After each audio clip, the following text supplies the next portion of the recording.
Hello my people, welcome back to Life Like Igloo. I am Igloo, the life that is of. It's really nice to see you again. Before I start the video, don't forget to like and subscribe and comment and all that stuff. I mean, watch the video first, comment on what you think of the video, duh. But, I just thought I'd say that now because I always forget that and it's good to call it out. Anyway, today, the topic of this video is how living in Africa has changed me. For those of you who don't know, I've lived in Africa, specifically Uganda, for the last year or so. I don't know the exact number of days, but it's about a year. And I think I've developed a lot as a person in that time. And I think I'm just gonna have a sort of casual discussion about how I think that's affected me. And I might get a bit abstract in this video. I don't have any specific bullet points, like I say that a lot because I do have a bit of a stream of consciousness going sometimes. But yeah, I'm going to talk about how it's changed me. First thing, I don't know, like physically how it's changed me. I have slightly tanner skin on my face and arms up to this point. And I'm being pedantic talking about how it's physically changed me. It's changed me psychologically in a lot more different ways, but right on the topic of this, like, I don't know if you can see this, but there's like a pretty distinct tan line, like, I don't know, here, it might not be viewable in the brightness of this camera, but yeah, there's a sharp tan line. So it's mostly just my face and my arms which see the sun most of the time. So yeah, I have a little bit of a tan line. That's how it's physically changed me. Also, I've grown my hair longer, but I'm pretty sure that would happen no matter where I am in the world, so semantics. How it's changed me mentally, the more important aspect of all this. It's very hard to quantify because I know you can't physically see many differences, but I would say that I behave a lot more how I naturally do. And that sounds like a weird thing to say, but for those people who are familiar with the term masking, I think I've stopped masking for the sake of what I think would be the most socially acceptable. These days I've been much more expressive of what I want or what I need in a very clear way. Obviously still being polite and stuff, but not tripping over myself and losing words over trying to just be people pleasy or polite. I've become much more honest in that way. If there's a problem, I'll say there's a problem.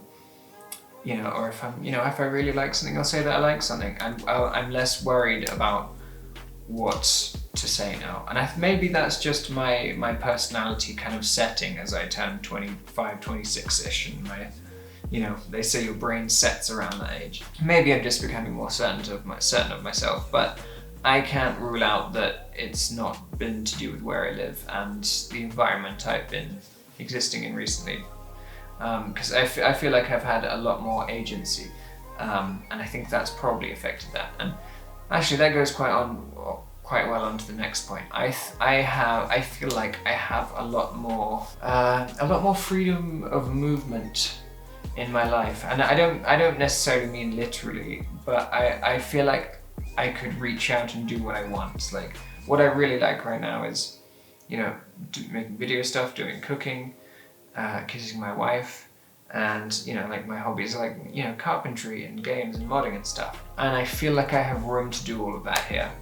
When I was living in London, for example, there's absolutely no way I could have been doing carpentry. We were stuck in a little apartment, and there's no room. You're not going to have room for a workshop, and then if you have power tools, it's going to be noise complaints and stuff like that. And there's so much more facility and space to do that here, and that's allowed my mind to move a lot more freely in my ideas. I can actually, if I had a good idea before, I would just think, oh, that was a cool idea.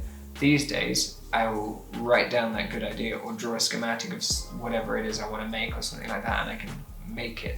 And I feel like I have that power in me, and I didn't feel as powerful before, if that makes sense. But I feel like I can actually achieve and bring into being what I want.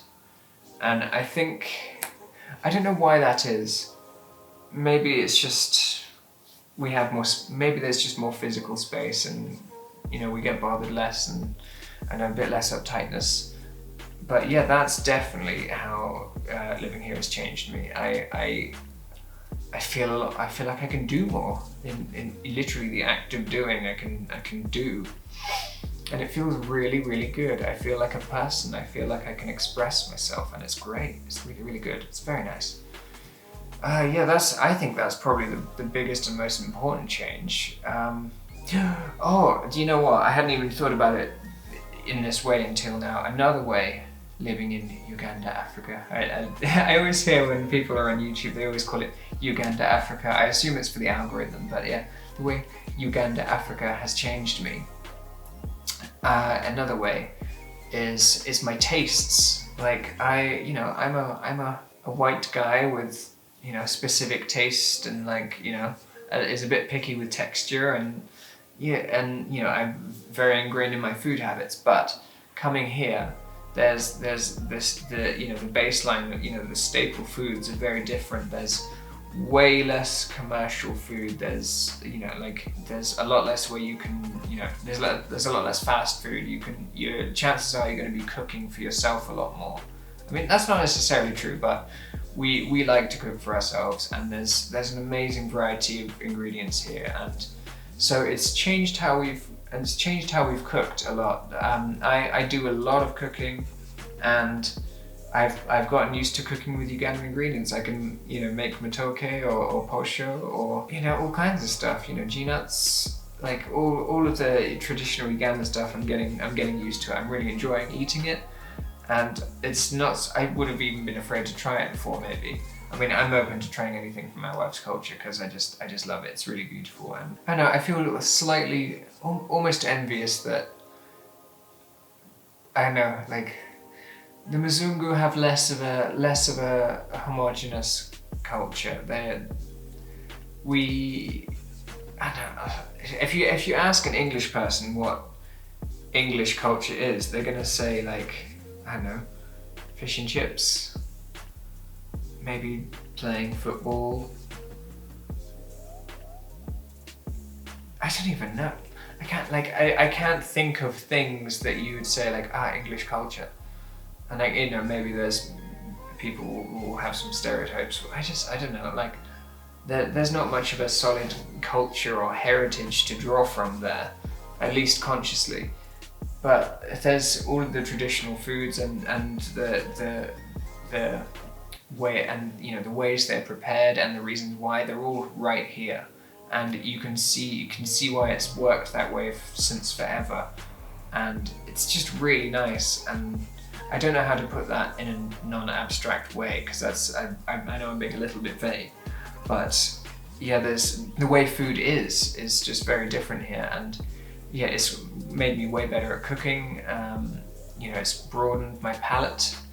I've tasted so many different things that I thought I wouldn't like, and I really like as an adult, or like as a person now, which I didn't before, which is really, really nice.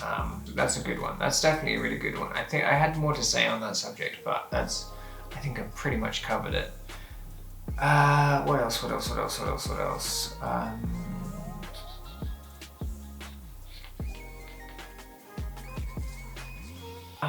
I had something. I know I had a really good point, and I know it was really good, but I just can't remember what it is, and that really sucks. Oh, damn it. Darling, beloved Shamim, please cut this out, because I'm just going to be staring until my brain reactivates. Sorry. I've forgotten. I've officially lost my train of thought. And you know what? Another way Africa has changed me. I think it's slightly changed my hygiene habits. I think given that it's a lot hotter, and so you're going to be a little bit sweatier on average, I think you tend to just you'll shower just for pleasure. You'll just you can even just shower and rinse off 2 or 3 times a day just to refresh yourself. And I've also stopped using as much shampoo and conditioner in my hair. There's not that much stuff around here that's good for it. But I found that just using cold water on my hair and just, a little bit of soap on the scalp to, prevent dandruff and overly oiliness or anything like that, and just keeping it simple in a lot of ways, like, just hygiene is the main one I'm talking about, but keeping it simple and just, water is just, it's just good, it's just better. You realize you don't need all of that stuff you're being sold, and that's actually a good way to put it, is a way Uganda Africa has changed me, is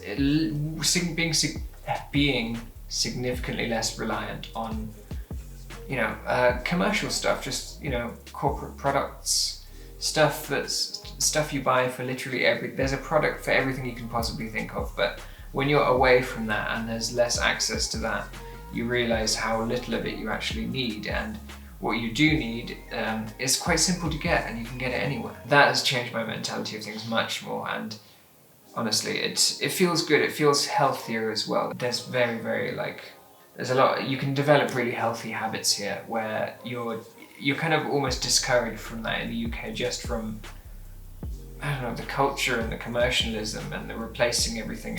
There's a big difference in how stuff is treated, and I think it's kept a bit more simple here in terms of needs, and I think that's a really good thing. I'm just gonna say that living in Uganda, Africa has changed me for the better. I feel like I have so much love in my heart.